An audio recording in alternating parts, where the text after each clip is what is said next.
السلام علیکم۔ گناہوں میں سب سے بڑا گناہ کفر اور شرک ہے، تو کفر اور شرک کا بیان۔ حصہ چہارم تعلیم الاسلام، صفحہ نمبر 19۔ سوال: کفر اور شرک کسے کہتے ہیں؟ جواب: جن چیزوں پر ایمان لانا ضروری ہے ان میں سے کسی ایک بات کو بھی نہ ماننا کفر ہے۔ یہ اب صرف کفر کی بات چل رہی ہے۔ مثلا کوئی شخص خدا تعالیٰ کو نہ مانے، یا خدا تعالیٰ کی صفات کا انکار کرے، یا 2-3 خدا مانے، یا فرشتوں کا انکار کرے، یا خدا تعالیٰ کی کتابوں میں سے کسی کتاب کا انکار کرے، یا کسی پیغمبر کو نہ مانے، یا تقدیر سے منکر ہو، یا قیامت کی دن کو نہ مانے، یا خدا تعالیٰ کے قطعی احکام میں سے کسی حکم کا انکار کرے، یا رسول اللہ صلی اللہ علیہ وسلم کی دی ہوئی کسی خبر کو جھوٹا سمجھے۔ نبی علیہ السلام کو نہ ماننا، اس کی بات کو جھوٹا سمجھنا، تو یہ بھی نہ ماننا ہے، یا نبی علیہ السلام کی ہر بات کو ماننا ہے۔ یہ جو اس پہ ایمان ہے نا، اس کا یہ مطلب ہوتا ہے۔ اور ان تمام صورتوں میں یا رسول اللہ صلی اللہ علیہ وسلم کی دی ہوئی کسی خبر کو جھوٹا سمجھے تو ان تمام صورتوں میں کافر ہو جائے گا۔ آگے شرک، اور شرک اسے کہتے ہیں کہ خدا تعالیٰ کی ذات یا صفات میں کسی دوسرے کو شریک کرے۔ سوال: خدا تعالیٰ کی ذات میں شرک کرنے کے کیا معنی ہے؟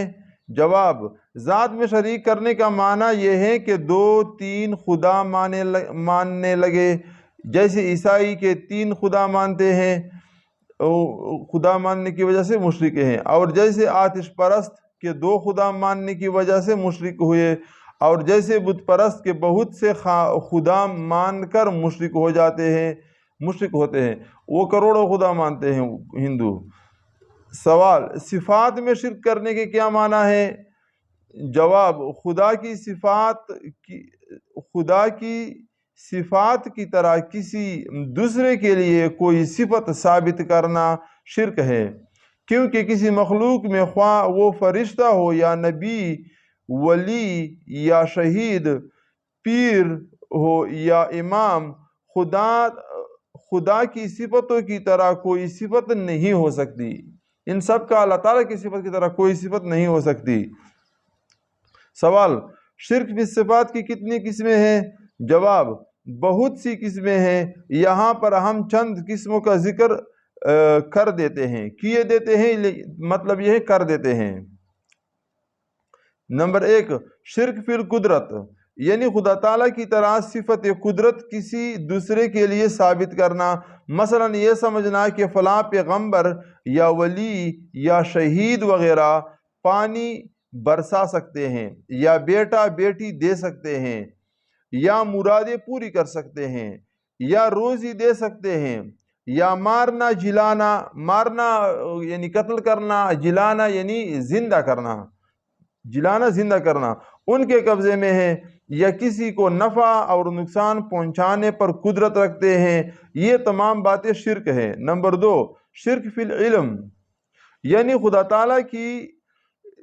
تعالیٰ کی طرح کسی دوسرے کے لیے صفت علم ثابت کرنا۔ مثلا یوں سمجھنا، اپنے دل میں یوں سمجھنا، یا کوئی بھی دل یہ سمجھ رہا ہو کہ خدا تعالیٰ کی طرح فلاں پیغمبر یا ولی غیب کا علم رکھتے تھے، یا خدا کی طرح ذرہ ذرہ کا انہیں علم ہے، یا ہمارے تمام حالات سے واقف ہے، یا دور و نزدیک کی چیزوں کی خبر رکھتے ہیں۔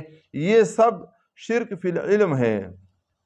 نمبر 3، شرک فی السمع والبصر، سمع سننا، بصر دیکھنا، یعنی خدا تعالیٰ کی صفت سمع یا بصر میں کسی دوسرے کو شریک کرنا۔ مثلا یہ اعتقاد رکھنا کہ فلاں پیغمبر یا ولی ہماری تمام باتوں کو دور و نزدیک سے سن لیتے ہیں، یا ہمیں اور ہمارے کاموں کو ہر جگہ سے دیکھ لیتے ہیں، سب شرک ہے فی السمع والبصر۔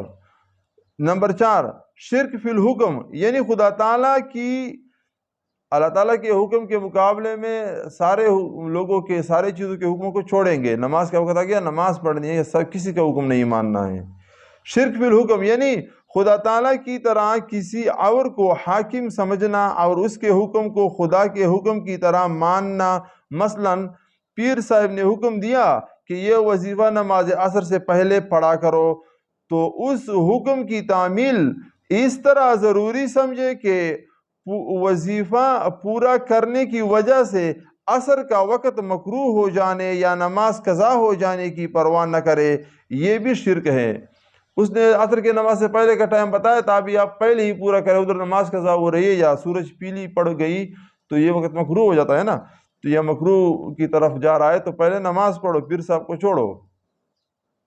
نمبر 5، شرک فی العبادت، یعنی خدا تعالیٰ کی طرح کسی دوسرے کو عبادت کا مستحق سمجھنا، مثلاً کسی قبر یا پیر کو سجدہ کرنا، یا کسی کے لیے رکوع کرنا، یا کسی پیر، پیغمبر، ولی، امام کے نام کا روزہ رکھنا، یا کسی کی نظر اور منت ماننی، یا کسی قبر یا مرشد کے گھر کا خانہ کعبہ کی طرح طواف کرنا، یہ سب شرک فی العبادت ہے۔ یہ رکوع کی بات بھی اس میں آئی، یہ لوگوں سے بات کرنے کے لیے رکوع پہ کھڑا نہ ہوا کرو، رکوع نہیں کرنا کسی کو۔ سوال، ان باتوں کے علاوہ اور بھی افعال شرکیہ ہیں یا نہیں؟ جواب، ہاں، بہت سے کام ایسے ہیں ان میں شرک کی ملاوٹ ہے، ان تمام کاموں سے پرہیز کرنا لازمی ہے۔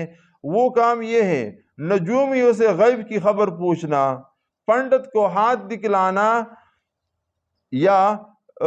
دکھلانا، کسی سے فال کہلوانا، چیچک یا اور بیماری کی چوت کرنا، چوت مانا اڑ جانا، یعنی یہ چیچک کی بیماری اڑ گئی ہے، سب پہ لگ جائے گی، سب کو لگ رہی ہے، تو یہ شرک کے نزدیک ہے یہ باتیں، اس باتوں میں بھی شرک کی ملاوٹ ہے۔ اور یہ سمجھنا کہ ایک کی بیماری دوسرے کو لگ جاتی ہے، چیچک ہو، کوئی بھی بیماری ہو۔ تعزیہ بنانا کسے کہتے ہیں؟ یہ جو ماتم کرتے ہیں محرم میں، اور اس کے پتہ نہیں کیا کیا یہ شیعہ لوگ بناتے ہیں، تو یہ نہیں کرنا چاہیے۔ علم اٹھانا، قبروں پر چڑھانا، یہ چادر وغیرہ قبروں پہ چڑھاتے ہیں۔ بھائی مرے ہوئے کو کوئی چیز کیسے دے رہے ہو؟ کسی کو کوئی چیز دے رہے، اس کو مالک بنانا ہوگا، تو پھر وہ چیز اس کا ہو گیا، اس نے قبول کر لیا تو اس کا ہو گیا۔ تو اب وہ مرا ہوا ہے تو اس کے قبر پہ چڑھا کر کیا کر رہے ہو؟